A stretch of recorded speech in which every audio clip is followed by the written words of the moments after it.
जब बात आती है किसी को माफ करने की, है ना, तो माफी सामने वाले के लिए नहीं होती, आपकी हीलिंग और फ्रीडम के लिए होता है। हम कहते तो हैं हम आजाद हो गए, लेकिन हम अपनी थॉट प्रोसेस से, अपने हर्ट से, इमोशन से आज भी आजाद नहीं हुए। इस आजादी की भी उतनी ही जरूरत है जितनी देश को आजादी की थी, क्योंकि ये बहुत इंपॉर्टेंट है। अभी जो आप फील कर रहे हो, चाहे वो बिटरनेस है, एंगर है, एक बात बोलूं, बिल्कुल नेचुरल है। हम संत नहीं हो गए, हम परमात्मा नहीं हो गए जो हमें गुस्सा नहीं आएगा या तकलीफ नहीं होगी।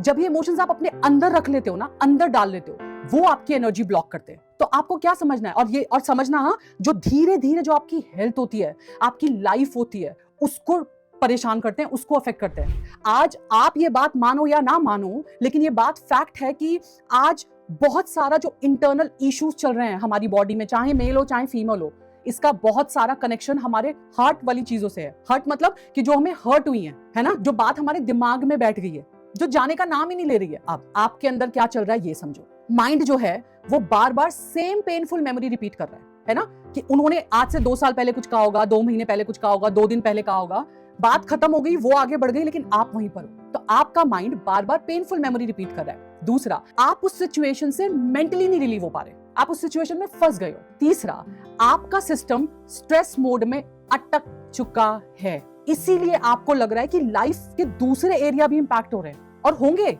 बहुत जरूरी है। अब ये समझो कि फॉरगिवनेस का मतलब क्या है। जब हम किसी को माफ करने की बात करते हैं तो उसका मतलब क्या है, हमेशा ध्यान रखना। जब हम माफ करने की बात करते हैं तो ये नहीं है इसका मतलब कि आप उनके एक्शंस के लिए आप उनको माफ कर दो और ये बोलो कि हाँ उन्होंने जो मेरे साथ किया सही किया। नहीं, आप उनके एक्शंस के लिए माफ नहीं कर रहे, ये है कि आप अपने आप को उस पेन से फ्री होने के लिए उन्हें माफ कर रहे हो, है ना। तो कैसे स्टार्ट करना है, सबसे पहले लिखो जो गलत हुआ है, जो गलत हुआ था, ठीक है। और लिखते वक्त ध्यान रखना है, ये जरूर लिखना है कि ये जो हुआ, मैं इस पेन को कैरी नहीं करूंगी चाहे कुछ भी हो जाए। Very important. Daily ho'oponopono practice करो, है ना। I am sorry, please forgive me, thank you, I love you. खुद के लिए अपने आप से बोलो, मैं पीस चूज करती हूँ। ये एक इमोशनल शिफ्ट होगा आपका, है ना, कि आप उन्हें पकड़ के नहीं बैठी। आप, और एक्चुअली मैं बताऊं चेंज क्या लाना है, आप मदर इन लॉ को पकड़ के नहीं बैठे हो तो वो आपको कंट्रोल करता रहेगा। लेट गो करना है उनके लिए नहीं, आपकी लाइफ के फ्लो चलते रहे, इसलिए बहुत जरूरी है। आपने अपनी जिंदगी का जो बहता हुआ पानी था, जो खुशी थी, है ना, कुछ कारण की वजह से आपने वहां पे कितना बड़ा वॉल लगा दिया है कि आपकी लाइफ फ्लो होना रुक गई है, वो बहुत इंपॉर्टेंट है।